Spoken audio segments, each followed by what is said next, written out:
വിശ്വൻ, തൈജസൻ, പ്രാജ്ഞൻ, ഇതൊന്ന് വ്യക്തമാക്കാമോ?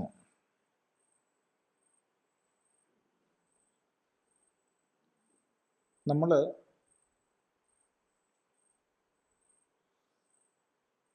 നമ്മുടെ വ്യക്തിഭാവത്തെ ചിന്തിക്കുമ്പോൾ ഞാൻ ഏകനാണെന്ന് നമുക്കൊക്കെ അറിയാം. എൻ്റെ സ്വരൂപം ഏകമാണ് എന്ന് നമുക്കറിയാം. എങ്കിലും നമ്മുടെ വ്യക്തിത്വം, നമ്മുടെ അനുഭവമണ്ഡലം എല്ലാം തന്നെ അവസ്ഥകൾക്കനുസരിച്ച് ഭിന്നമാണ്. താത്പര്യം, ജാഗ്രത്തിൽ ഉണർന്നിരിക്കുമ്പോൾ എന്ന് പറഞ്ഞാൽ ഇന്ദ്രിയങ്ങളിലൂടെ വിഷയങ്ങളെ അനുഭവിക്കുന്ന അവസ്ഥയിൽ നമ്മുടെ വ്യക്തിത്വം ഒന്നാണ്. അതേ നമ്മൾ പതുക്കെ ഉറക്കത്തിലേക്ക് പോയി. ഉറക്കത്തിലെ ഒന്നാമത്തെ അവസ്ഥ സ്വപ്നാവസ്ഥയാണ്. അവിടെ നമ്മൾ സ്വപ്നം കാണുന്നു, കേൾക്കുന്നു, രുചിക്കുന്നു, മണക്കുന്നു, സ്പർശിക്കുന്നു. ജാഗ്രതയിൽ എന്തെല്ലാം അനുഭവങ്ങളുണ്ടോ അതൊക്കെ നമുക്ക് സ്വപ്നത്തിലുണ്ട്. എങ്കിലും ആ സ്വപ്നദശയിൽ നമ്മുടെ വ്യക്തിത്വത്തിനൊരു മാറ്റമുണ്ട്. സ്ഥൂല വിഷയങ്ങളെയാണ് ജാഗ്രതയിൽ അനുഭവിച്ചതെങ്കിൽ സൂക്ഷ്മ വിഷയങ്ങളെയാണ് സ്വപ്നത്തിൽ അനുഭവിക്കുന്നത്. ജാഗ്രത നിത്യമല്ലെങ്കിലും പിന്തുടർച്ച ഉണ്ട്. സ്വപ്നം പിന്തുടർച്ച ഇല്ല എന്ന് പറയാൻ പറ്റില്ല, പക്ഷെ പ്രായേണ പിന്തുടർച്ചയില്ല, പ്രായേണ ഇല്ല.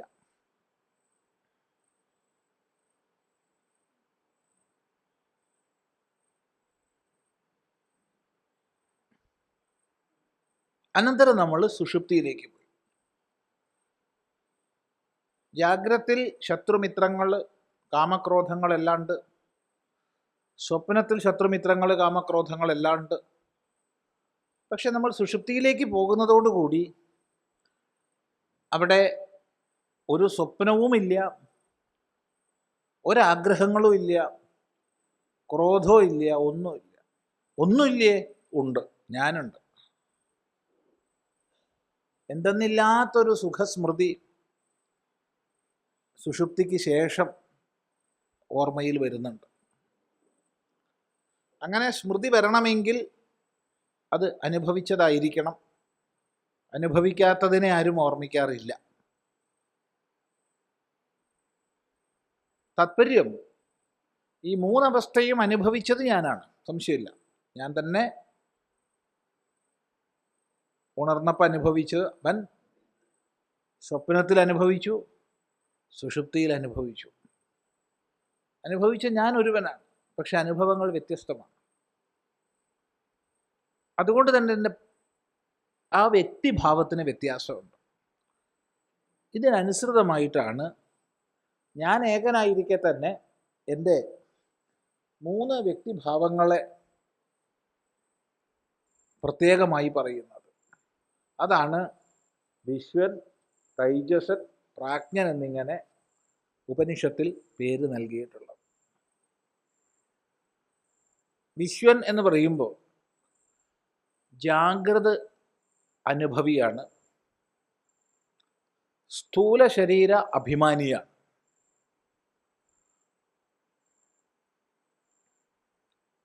സ്ഥൂല വിഷയങ്ങളെ ഭുജിക്കുന്നവനാണ്. സ്ഥൂല വിഷയങ്ങളെയാണ് അനുഭവിക്കുന്നത്, സ്ഥൂല ശരീരത്തിലാണ് അഭിമാനിക്കുന്നത്.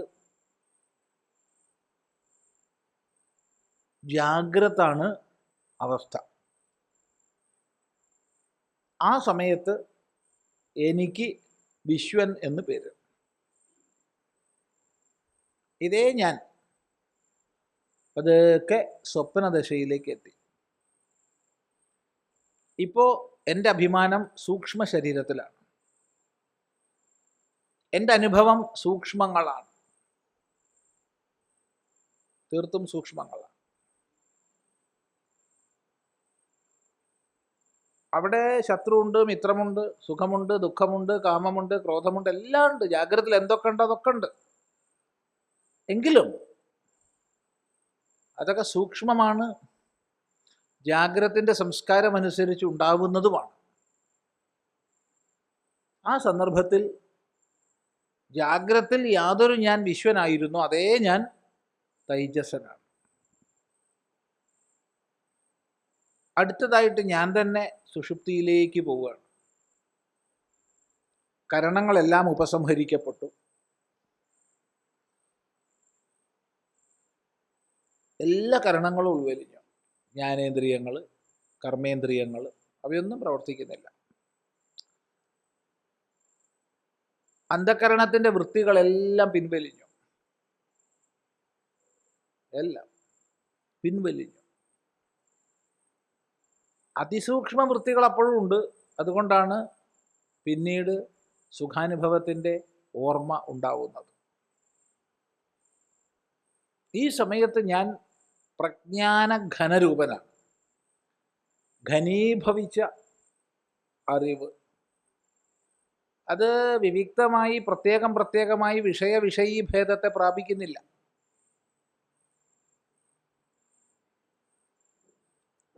എപ്രകാരം ജാഗ്രതത്തിലും സ്വപ്നത്തിലും വിഷയീ ഭേദത്തെ പ്രാപിച്ചിരുന്നുവോ അതുപോലെ സുഷുപ്തിയിൽ വിഷയീ ഭേദത്തെ പ്രാപിക്കുന്നില്ല. ആ പ്രജ്ഞാനഘന അല്ലെങ്കിൽ ഘനീഭൂത പ്രജ്ഞനായിരിക്കുന്ന എന്നെ പറയുന്ന പേരാണ് പ്രാജ്ഞൻ. ഇത് മൂന്നും ഒരേ ഞാനാണ്. ഇപ്പോൾ വിശ്വനായിരിക്കുന്ന ഞാനാണ് തൈജസനും പ്രാജ്ഞനുമായിരുന്നത്. അത് ഓരോ അവസ്ഥയിലൂടെ കടന്നു പോകുമ്പോൾ, ആ അവസ്ഥാനുഭവങ്ങളെ നേടുമ്പോൾ, അതിനോടനുബന്ധിച്ച അഭിമാനത്തെ നേടുമ്പോൾ ഉള്ള വ്യത്യാസങ്ങളാണുള്ളത്. ഇത് മനസ്സിലാക്കണം.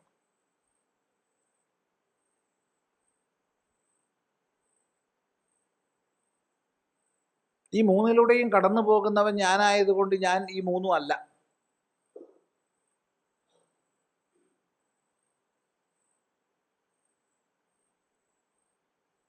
മൂന്നും എൻ്റെ വ്യത്യസ്ത അവസ്ഥകൾക്കനുസരിച്ച വ്യക്തിഭാവം മാത്രമാണ്. ഞാൻ അവസ്ഥാത്രയ അതീതനാണ്. ഞാൻ അവസ്ഥാത്രയ സാക്ഷിയാണ്. ഞാൻ അവസ്ഥാത്രയ അനുഭവിയാണ്. അവസ്ഥാത്രയ സാക്ഷിയാണ്, അനുഭവിയാണ്, അതീതനാണ്. അപ്പം എന്താണ് എൻ്റെ ശരിയായ സ്വരൂപം? ഈ മൂന്നിനും ഉപരിയുള്ളതാണ്. മൂന്നിനുപരിയുള്ളത് എന്നതുകൊണ്ട് മൂന്നിനുപരി 4, നാലാമത്തത് എന്നതാണ് എൻ്റെ പേര്. എൻ്റെ പേര് നാലാമത്തവൻ എന്നാണ് എൻ്റെ ശരിയായ പേര്.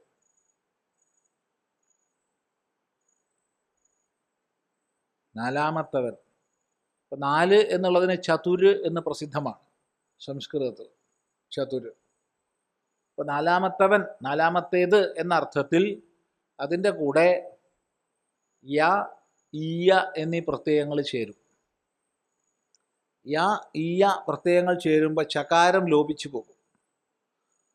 അപ്പം ച തുര് പ്ലസ് യ, ചതുര്യ. ച ലോപിച്ചു പോകും, തുര്യ. അല്ലെങ്കിൽ ഈയ വന്നാൽ ചതുരീയ, ച ലോപിച്ചു പോകും, തുരീയ. എൻ്റെ സ്വരൂപം തുരീയമാണ്. തുരീയമാണ് എൻ്റെ സ്വരൂപം. അവിടെ നാലാമത്തെന്ന് പറഞ്ഞാൽ നാലാമത്തെ അവസ്ഥ എന്നാരും പറഞ്ഞേക്കരുത്. പല ആധ്യാത്മിക പ്രഭാഷണങ്ങളിലും വേദാന്ത പഠന പദ്ധതികളിലും നാലാമത്തെ അവസ്ഥ എന്ന് പറയാറുണ്ട്. നാലാമത്തെ അവസ്ഥയല്ല, 3 അവസ്ഥയുള്ളൂ. അവസ്ഥാത്രയമേ ഉള്ളൂ, അവസ്ഥാ ചതുഷ്ടയം ഇല്ല. പിന്നെ 4 എന്ന് പറയണതോ 3-നുപരിയുള്ളത് എന്നാണ്. 3-നുപരിയുള്ളത് 4 എന്ന് പറയുമ്പോൾ നാലാമത്തെ അവസ്ഥയല്ല. അത് ഉപചാരപൂർവ്വം 3-നുള്ളതിന് 4 എന്ന് പറയുകയാണ്. ഈ വിഷയം സോയമാത്മാ ചതുഷ്പാത് എന്നുള്ള മന്ത്രത്തിൻ്റെ ഭാഷ്യത്തിൽ വ്യക്തമാണ്. ഈ ആത്മാ 4 പാദങ്ങളോട് കൂടിയതാണ്. അപ്പം എങ്ങനെയാ 4 പാദങ്ങൾ? കിം ഗവാമിവ, പശുക്കൾക്കൊക്കെ 4 പാദം എന്ന് പറഞ്ഞതുപോലെ ആത്മാവിന് 4 പാദങ്ങളുണ്ടോ? അങ്ങനെയല്ല. പിന്നെയോ കാർഷാപണവത്, കാർഷാപണം പോലെയാണ് എന്ന് ഭാഷ്യകാരൻ പറയും. ഇത് മാണ്ഡൂക്യ ഉപനിഷത് ഭാഷ്യമാണ് പറയുന്നത്.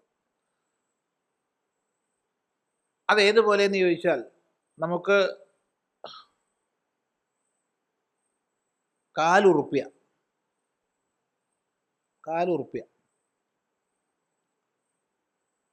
എന്താണ് കാലുറുപ്യൻ്റെ വില?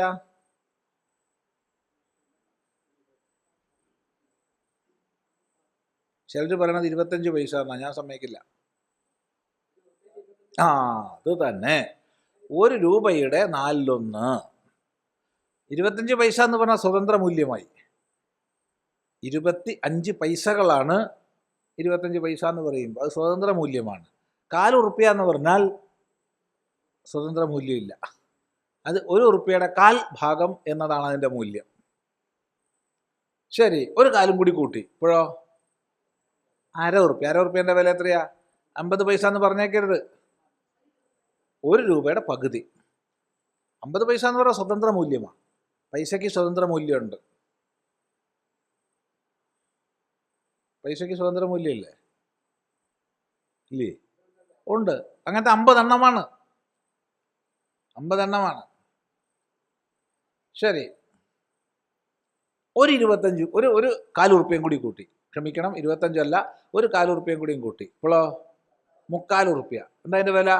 75 പൈസയല്ല, 1 രൂപയുടെ 3/4 ഭാഗം എന്നുള്ളതാണ്. ശരി, 1/4 ഉറുപ്പ്യം കൂടിയും കൂട്ടി. ഇപ്പോഴോ 4 കാലം എന്നാ പറയാ? അല്ല, 4 കാലല്ല, അപ്പോൾ 1 അത് 4/4 ഉറുപ്പ്യ എന്നാരും പറയില്ല. അതിൻ്റെ മൂല്യം സ്വതന്ത്ര മൂല്യമാണ് 1.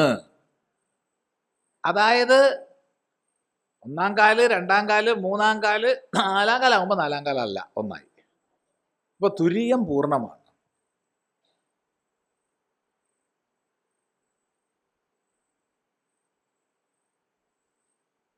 അതാണ് എൻ്റെ സ്വരൂപം. ശരി, കൂടുതൽ പഠിക്കാൻ മാണ്ഡൂക്യ ഉപനിഷത്ത് ശ്രദ്ധാപൂർവം പഠിക്കുക.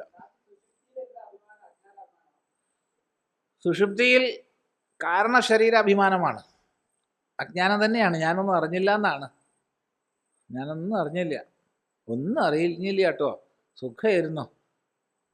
മണി അടിച്ചപ്പോഴാണ് ഉണർന്ന. ഇപ്പോൾ രാവിലെ അല്ല, ഉച്ചയ്ക്ക് ക്ലാസ് കഴിഞ്ഞ മധ്യത്തിൽ. ഉച്ചയ്ക്ക് ഊണും കഴിഞ്ഞ് വന്നിരുന്ന് ഉറങ്ങിയതാക്കളാണ്. ഇവിടെ ഇരുന്ന് കസേരയിലൊക്കെ ഇരിക്കുന്നുണ്ട്, നല്ല കാലത്തിന് വീണില്ല. മണി അടിച്ചപ്പോഴാണ്, ഒന്നും അറിഞ്ഞു. നല്ല സുഖമായിരുന്നു സ്വാമി. ഇങ്ങനെയാണെങ്കിൽ എല്ലാ ഉപനിഷ വിചാര സത്രത്തിനും വരണം എന്നാണ് ഞാൻ വിചാരിക്കണത്. വളരെ സുഖ. എന്താ